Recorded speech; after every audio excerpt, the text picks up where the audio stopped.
에베소서는 옥중서신이라는 거 아시죠? 바울이 1차 로마에 투옥되었을 때 기록한 서신. 주후 60년에서 62년경쯤 된다고 봅니다.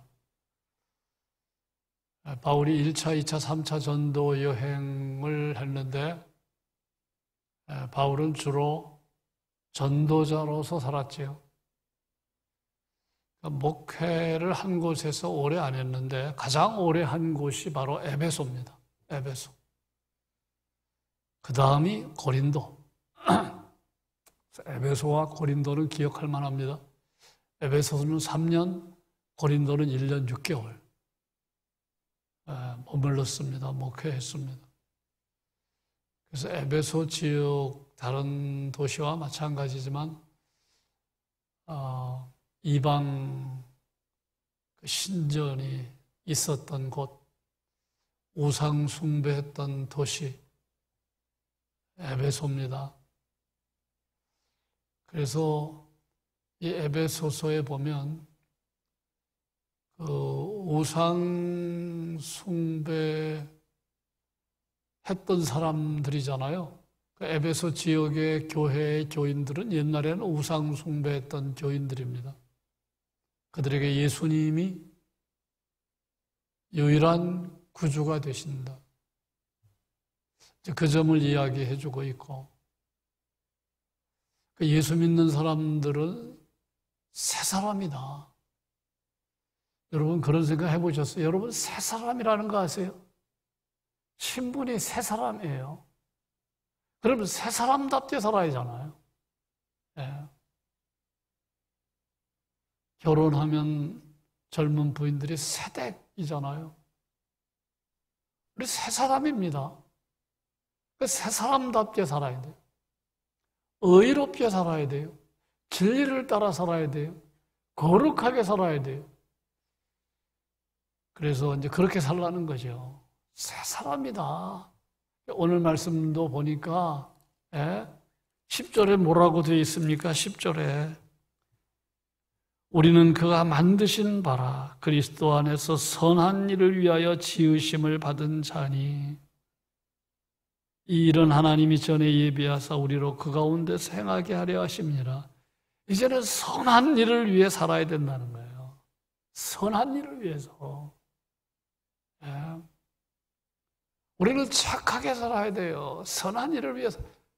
뭐가 선한 일일까 생각하셔야 돼요.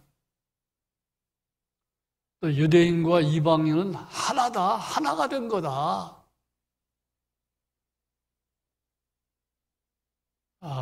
민족이 다르지만 유대인과 이방인은 하나다. 그거 잊지 말아라. 그럼 하나가 된 걸 힘써 지켜야 한다. 이제 그런 내용들이 나와 있습니다. 오늘 말씀 보니까 허물과 죄로 죽었던 너희를 살리셨다. 1절은 그렇게 시작하죠. 허물과 죄로 죽었던 너희를 살리셨도다. 오늘 말씀에서 우리가 배우는 게 뭡니까? 영적인 죽음이 있다는 거예요. 영적인 죽음. 우리는 육체적인 죽음만 생각하는데 영적인 죽음이 있다. 영적인 죽음만 있는 게 아니라 영원한 죽음이 있다. 죽음은 세 가지입니다. 육체적인 죽음만 생각하면 안 돼요. 영적인 죽음. 영적인 죽음을 방치하면 영원한 죽음에 이릅니다. 그래서 에베소 교회 교인들은 죽었던 사람들인데 살아난 사람이다. 제가 전에 이 에베소서를 설교할 때 그런 얘기를 했는데 아직도 이렇게 기도하는 분들이 있어요. 죄와 허물로 죽을 수밖에 없었던. 아닙니다. 죽었던입니다. 죄와 허물로 죽을 수밖에 없었던 우리가 아니에요. 죄와 허물로 죽었던 우리를 살리신 하나님, 이렇게 해야 돼요. 우리는 과거에 다 죽었던 사람들이에요. 죄와 허물로 죽었던 사람들입니다. 그런데 다 살아났어요. 다 살아났어요. 하나님의 은혜로 살아났습니다. 믿음으로 살아났어요. 죄와 허물로 죽었던, 말하자면 하나님을 떠나 살면 죄와 허물로 죽은 상태라는 거예요. 그러면 우리의 가족들 가운데 죽은 사람이 있어요. 살았지만 죽은 사람이 있어요. 그래서 전도 대상자를 위해서 기도해야 됩니다. 이게 얼마나 이게 충격적인 말씀입니까? 살았다고 다 산 게 아니다. 살았지만 죽은 사람이 있다. 살았지만 죽은 사람이 있다. 하나님을 떠나 살면 죄와 허물로 죽은 거다. 죄와 허물로 죽은 거다. 그래서 오늘 꼭 전도 대상자 위해서 기도하고 돌아가십시오.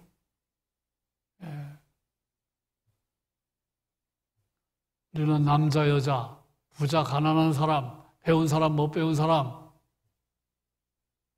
동양 사람, 서양 사람, 잘난 사람, 못난 사람, 이렇게 사람을 구분하는데 바울은 죽은 사람, 산 사람으로 사람을 구분합니다.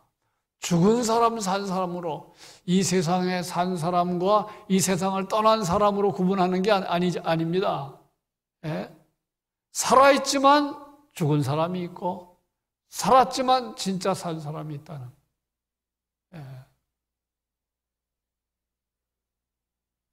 그래서 하나님을 떠나 살면 아무리 인물이 좋아도 아무리 출세하고 살아도 죽은 사람이에요. 죽은 사람.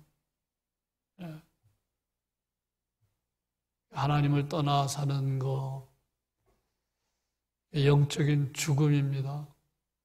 영적인 죽음. 그 상태를 방치하면 영원한 죽음에 이른다는 것 생각하셔서 오늘 꼭 전도 대상자 위해서 기도하고 돌아가시기 바랍니다. 그럼 하나님을 떠나 살면 어떤 특징이 있느냐? 2절을 보시면 2절 그때에 하나님을 떠나 살 때에 너희는 그 가운데서 죄 가운데서 행했다는 거예요. 여러분, 하나님을 떠나 살면 죄 가운데서 행하는 겁니다. 여러분, 우리가 예수님을 믿으면 죄에 대해 저항성이 일어납니다. 예수님을 믿으면 죄에 대한 제동장치가 생깁니다. 죄에 대한 저항성이 나타납니다. 죄를 지으면 회개합니다. 그러니까 죄 가운데 거하지 않아요. 그런데 하나님을 떠나 살면 여러분, 죄 이길 수가 없어요. 죄 가운데 삽니다. 비극입니다. 두 번째, 뭐라고 되어 있어요? 세상 풍조를 따른다. 세상 풍조를 따른다. 하나님을 떠나 살면 세상 풍조를 따릅니다. 돈이 최고인 줄 알고 삽니다. 보이는 것이 전부인 줄 알고 그것만 추구하며 삽니다. 하나님 아닌 것을 하나님으로 여기며 삽니다. 죄의 심각성을 모르고 죄에 대해 관대한 태도로 삽니다. 이게 세상 풍조예요. 우리는요, 죄에 대해서 이따가 놀래잖아요. 내가 죄 짓는 거 아닌가? 내가 잘못했지? 근데 하나님을 떠나 살면 죄에 대해서 담대해집니다. 담대해집니다. 죄를 지으면서도 뻔뻔해집니다. 회개하지도 않아요. 실정법 어기는 것만 죄라고 생각해요. 이 세상 풍조를 따르는 겁니까? 따르는 겁니다. 그러면 결과가 뭡니까? 불행이 보장되어 있습니다. 불행이 보장됩니다. 멸망이 보장됩니다. 죄 가운데 살고 세상 풍조 따라 살고 얼마나 인생 잘못 사는 것입니까?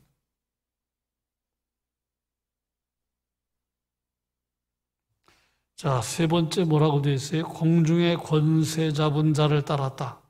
공중의 권세 잡은 자 설명합니다. 지금 불순종의 아들들 가운데 역사하는 영. 네. 불순종의 아들들 가운데 역사하는 영. 여러분, 악령은 불순종의 아들들 가운데 가장 크게 역사합니다. 우리 예수 믿는 사람들에게 역사하긴 역사해도 크게 역사할 수가 없는 거예요.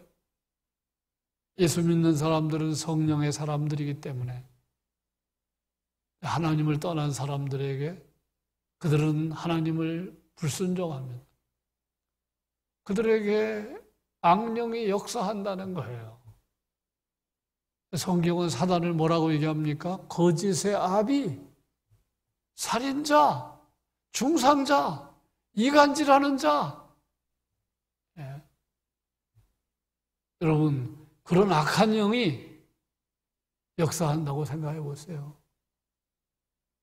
얼마나 불행입니까?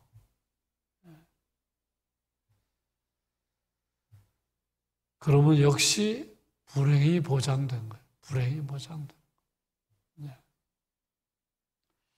이제 마지막을 보면 뭐라고 되어 있습니까? 3절에 전에는 우리도 다 그 가운데서 우리의 육체의 욕심을 따라 지내고 육체와 마음에 원하는 것을 했다. 그냥 육체와 마음이 원하는 거 했다. 이 말은 본능대로 살았다네요. 본능대로. 타락한 죄의 본성을 따라 살았다는 거예요. 그러면 역시 불행이 보장되는 것. 그 결과가 무엇인지를 오늘 3절 끝에 말하지요. 본질상 진노의 자녀이었다. 이렇게 얘기합니다. 그런데 지금은 어떻다고요? 지금은 살아났다는 거예요. 살아났다. 하나님의 은혜로 살아났다. 믿음으로 살아났다. 그 이야기를 8절이 하고 있습니다. 8절. 유명한 구절이죠. 8절을 같이 읽겠습니다. 8절. 너희는 그 은혜에 의하여 믿음으로 말미암아 구원을 받았으니 이것은 너희에게서 난 것이 아니에요. 하나님의 선물이라. 옛날에는 죽었던 사람들인데 이제는 살아난 사람들이다. 근데 살아난 그 비결이 뭔지 은혜라는 말을 주목하십시오. 믿음이라는 말을 주목하십시오. 근데 우리가 믿잖아요. 그러니까 믿음으로 우리가 구원받았는데 믿음으로 구원받을 때 더 먼저 있었던 것이 하나님의 은혜다. 그 얘기입니다. 믿음으로 구원받았는데 믿음으로 구원받을 때 먼저 있었던 것이 하나님의 은혜다. 그래서 너희는 그 은혜에 의하여 은혜를 먼저 언급하는 이유가 여기에 있는 것입니다. 우리가 기도로 응답받았다는 말을 할 때 그 기도로 응답받았다는 말을 할 때 은혜가 먼저 있었다는 거 아셔야 돼요. 믿음으로 구원받았다는 거 할 때 우리가 기도로 응답받았다고 할 때는 기도는 내 공로가 들어가잖아요. 믿음으로 구원받았다고 할 때는 내가 믿은 거니까 내 공로가 살짝 들어가잖아요. 그거를 여러분 100% 말하기 전에 하나님의 은혜가 있었기 때문에 내가 믿은 거고, 하나님의 은혜가 있었기 때문에 내가 기도한 거고, 이렇게 문제를 이해하셔야 돼요. 예. 이제 새 사람 되었다는 겁니다. 새 사람 되었다. 그래서 착하게 살아라, 선하게 살아라. 그럼 뭐가 선한 것입니까? 하나님 사랑하고 살고 사람 사랑하고 사는 게 선하게 사는 거예요. 하나님 사랑하고 사람을 귀하게 여기는 게 선하게 사는 겁니다. 전도하며 사는 게 선하게 사는 겁니다. 좋은 일을 많이 베풀며 사는 게 선하게 사는 겁니다. 그렇게 살고 있는지 돌아보시기를 바랍니다.